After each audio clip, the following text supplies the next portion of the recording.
Dear students, welcome to another class of mine, and today's topic is on killing a tree. Yes, the students of class 12 on killing a tree by Gibb Patel, a poem is included in your syllabus, and it is one of the very fantastic poems. Let us today discuss over it, and at the end of the class we will have a clear sense regarding the subject matter of this particular poem. Dear students, look at the title of the poem. The title, On Killing a Tree. From the very title,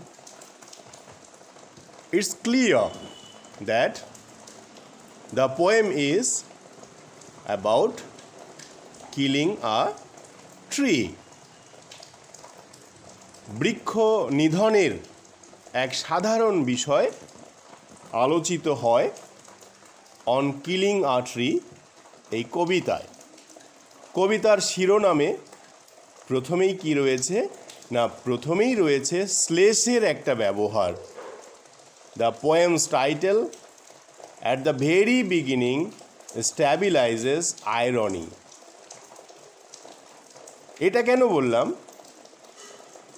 এটা বলার কারণ এটাই যে if we miss the undertone of irony, we may think that the poet favors cutting down of trees. এই শ্লেষটাকে যদি আমরা বুঝতে না পারি প্রথমেই, তাহলে আমাদের মনে হবে যে আমরা ভাবতে পারি যে কবি বৃক্ষ ছেদনের পক্ষে রয়েছেন, কিন্তু না, এই কবিতায় কি হয়েছে? There is a tone. The poem is based on the love of nature. It reflects how nature has degraded at the hands of man. আরেকটা কথা বলি, এই কবিতাটা গঠনের দিক থেকে দুটি ভাগে আমরা ভাগ করতে পারি। দুটো ভাগ দেখা যায়। প্রথম পর্যায়ে একটি বৃক্ষ ছেদনের পদ্ধতি বিশ্লেষণে কবির তীব্র অন্তর্দৃষ্টি ফুটে ওঠে। পরে ভাবনার যুক্তিযুক্ত সামঞ্জস্য বিধানের মধ্য দিয়ে তিনি মানুষের স্বেচ্ছাচারিতার উন্মোচন ঘটান, যতক্ষণ না বৃক্ষটি সম্পূর্ণরূপে ভূমি থেকে উৎপাটিত হয় ততক্ষণ তিনি বিভিন্ন রকম ইমেজারি ইউজ করেছেন, অর্থাৎ তিনি চিত্রকল্পের সুনিপুণ ব্যবহার করে বৃক্ষটির ছেদন ও কর্তন সংক্রান্ত অভিজ্ঞতা বর্ণনা করেছেন। The poet here in this poetry sensitizes the reader. Yes, he sensitizes the reader, অর্থাৎ রিডারের পাঠকের অনুভূতিতে আঘাত করেছেন, অ্যান্ড হাইলাইটস দ্য ফ্যাক্ট, সেই বিষয়টার উপরে হাইলাইট করেছেন, আলোকপাত করেছেন। কোন ফ্যাক্ট না, ট্রিজ আর লিভিং থিংস। ট্রিজ হলো living things. He equates trees with humans.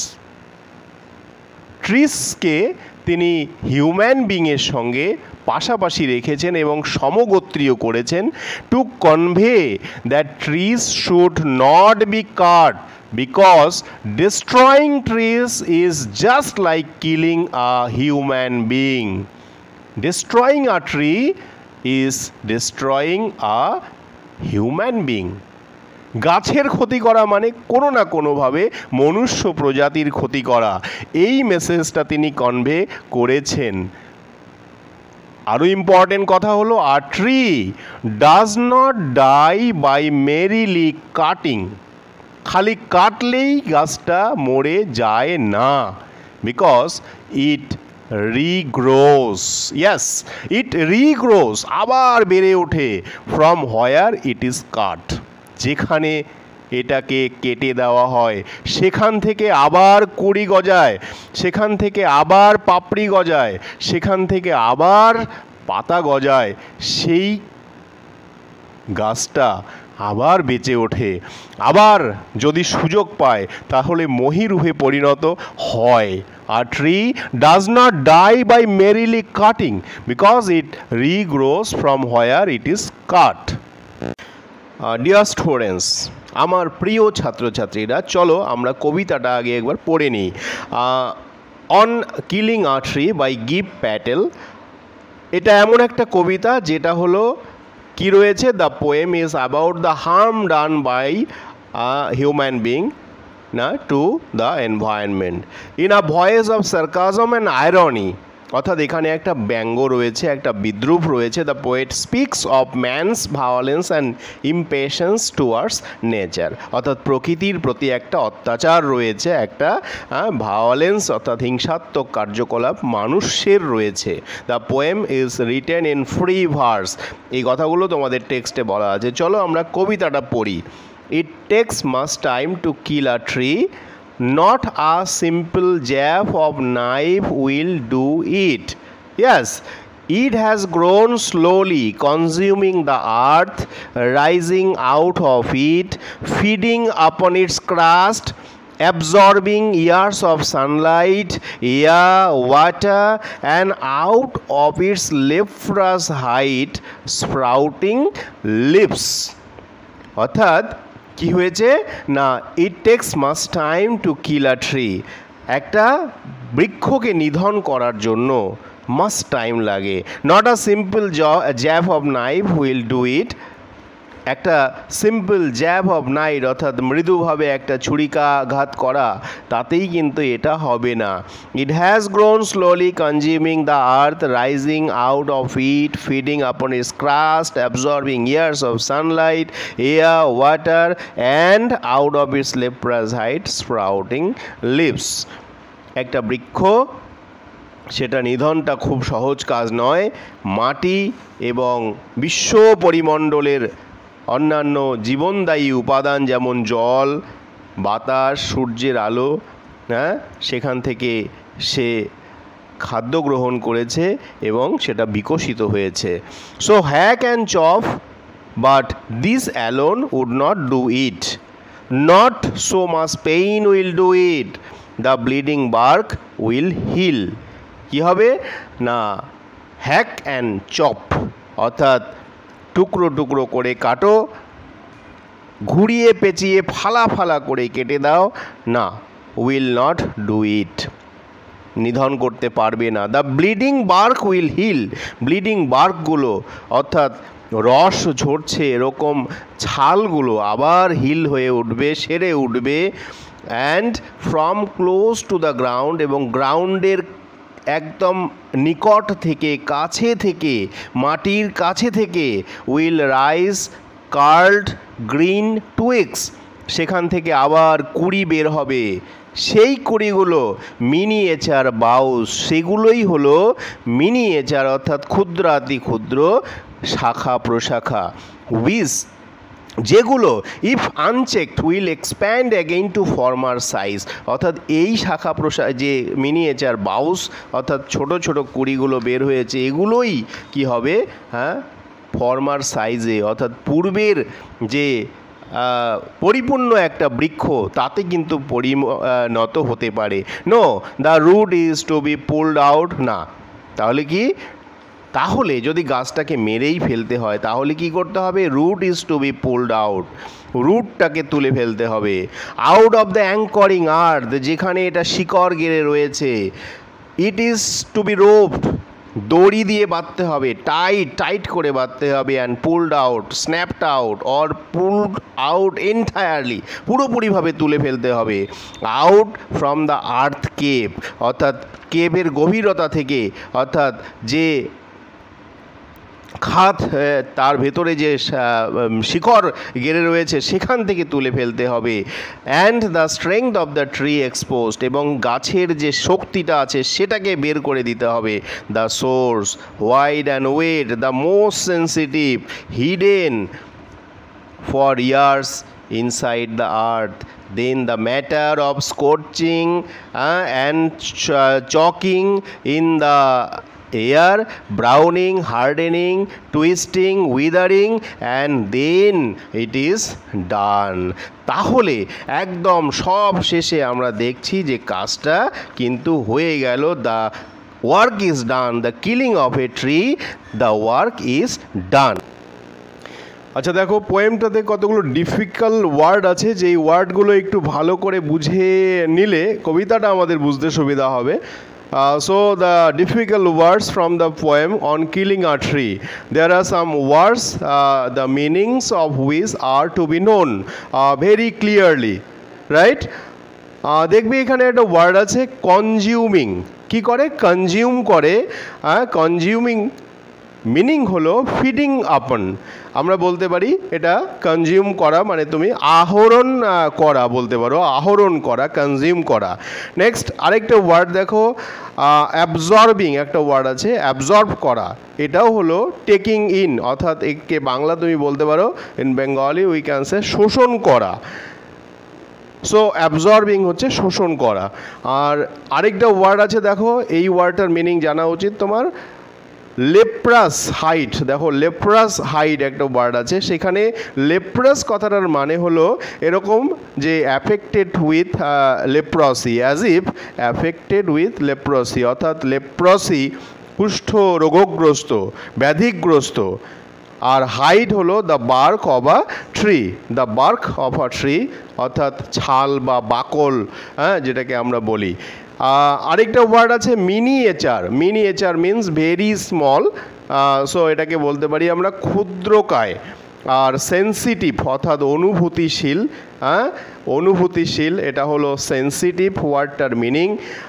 Next শেষের দিকটায় আছে দেখো ব্রাউনিং, একটা শব্দ আছে ব্রাউনিং, অর্থাৎ বাদামি বর্ণ ধারণ করা, ব্রাউন হয়ে যায়, অর্থাৎ এটা সানে এক্সপোজড রয়েছে, বুঝতে হবে।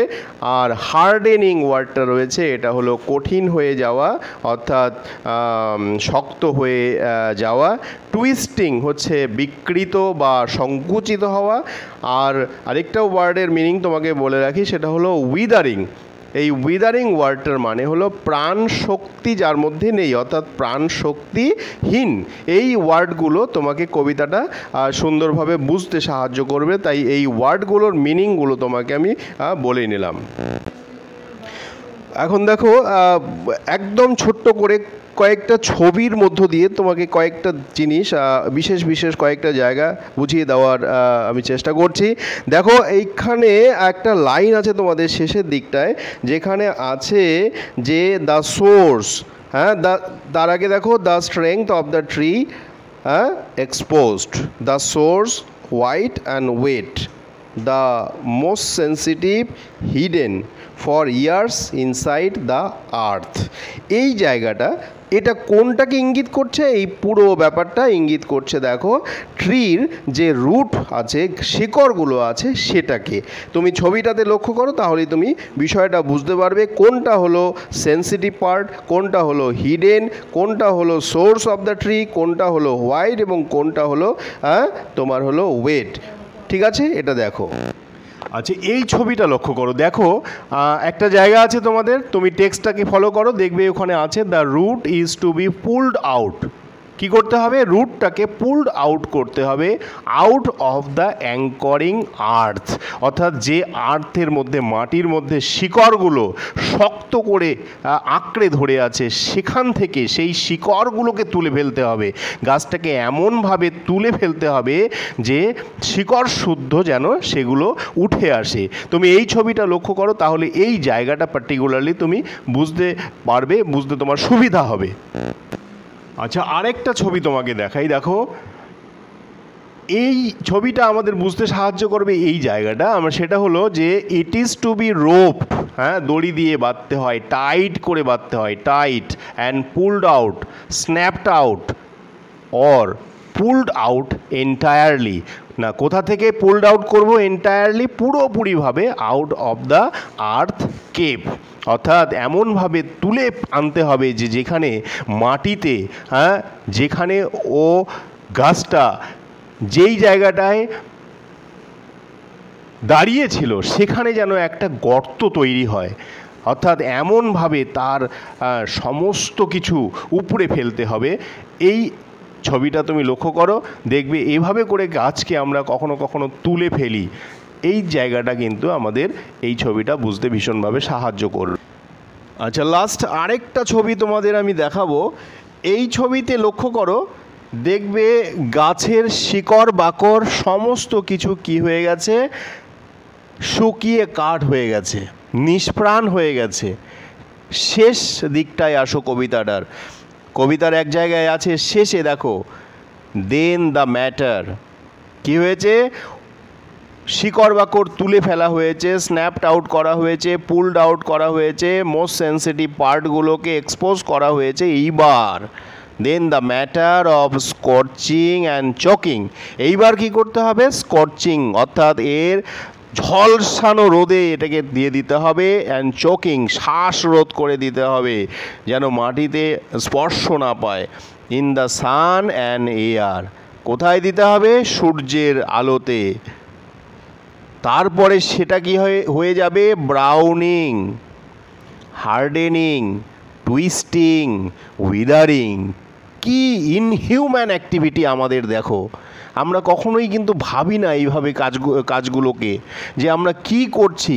সেই গাছের শিকড় কি হয়, ব্রাউনিং হয়ে যায়, তামাটে বর্ণ ধারণ করে রোদে জ্বলতে জ্বলতে, হার্ডেনিং হয়ে যায়, হার্ড হয়ে যায়, শক্ত হয়ে যায়, টুইস্টিং হয়ে যায়, সংকুচিত হয়ে যায়, হ্যাঁ, তোমার হলো উইদারিং হয়ে যায়, নিষ্প্রাণ হয়ে যায়, আর তার মধ্যে কোনো প্রাণ থাকে না, বেচারা মরে যায়। শেষ line, and then it is done. কবি এখানে টুইস্টটা দিয়েছেন, কবি এখানে সার্কাজম, আয়রনি, গোটা কবিতার মধ্যে পড়তে পড়তে আয়রনি তো আছেই। লাস্ট এসে দেখো যেভাবে করে কবিতাটা শেষ হচ্ছে, এটা যেন সমস্ত কিছুকে ছাড়িয়ে গেছে। কবি বলছেন দেন ইট ইজ ডান, অর্থাৎ একটা রিল্যাক্সেশনের যে অনুভূতি, এই রিল্যাক্সেশনের অনুভূতি এখানে প্রকাশ পাচ্ছে যে আমরা যেন একটা খুব গৌরবজনক কাজ করছিলাম এতক্ষণ ধরে। হ্যাঁ, ছুরি দিয়ে কাটলাম, শিকড় শুদ্ধ গাছটাকে তুলে আনলাম, দড়ি দিয়ে বাঁধলাম, আর্থ কেপ থেকে ওটাকে এক্সপোজ করে দিলাম, রোদে দিয়ে দিলাম, কোনো রকম মাটির স্পর্শ যেন না পায় সে ব্যবস্থা করলাম। ব্রাউনিং হলো, হার্ডেনিং হলো, টুইস্টিং হলো, উইদারিং হলো, অ্যান্ড দেন ইট ইজ ডান। একটা সেন্স অফ রিলিফ যে যাক, শেষে আমরা এই কাজটা করতে পারলাম, অর্থাৎ একটা গৌরবজনক কাজ করবার যেন একটা অনুভূতি এই শেষ লাইনটাতে, লাস্ট লাইনটাতে কবি প্রকাশ করছেন। আর এখানেই রয়েছে কবিতাটার সার্কাজম, এখানেই রয়েছে কবিতাটার ব্যঙ্গ বিদ্রূপ, সার্কাজম অ্যান্ড আয়রনি। বুঝতে পারছো?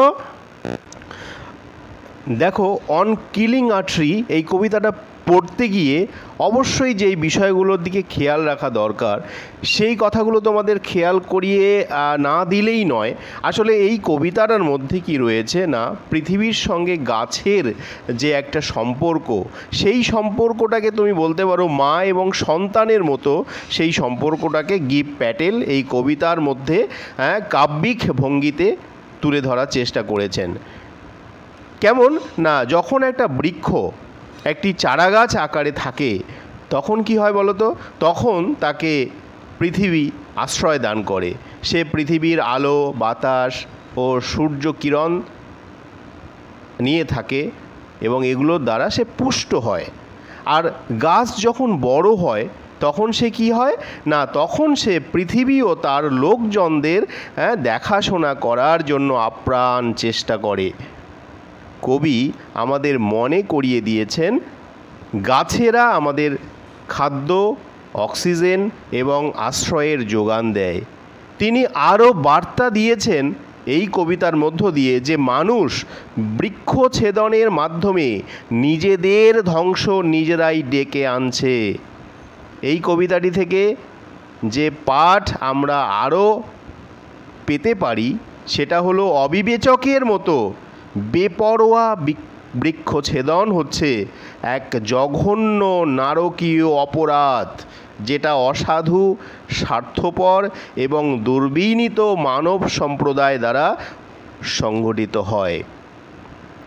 সুতরাং কি করতে হবে? নির্বিচারে বৃক্ষ হত্যাজনিত মানুষের মূর্খামির বিরুদ্ধে আমাদের উচ্চস্বরে সোচ্চার হতে হবে এবং সঙ্গে সঙ্গে এই পৃথিবীতে আমাদের অস্তিত্ব টিকিয়ে রাখতে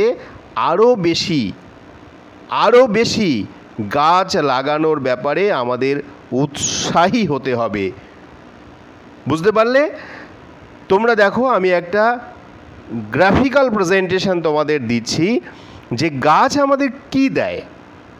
তুমি দেখো যে কথাগুলো আমি বললাম না, trees remove carbon dioxide, it reduce soil erosion, prevents flooding, provide us oxygen, cools our houses, provide us almost all kind of medicines, provide us different types of foods, woods, shade.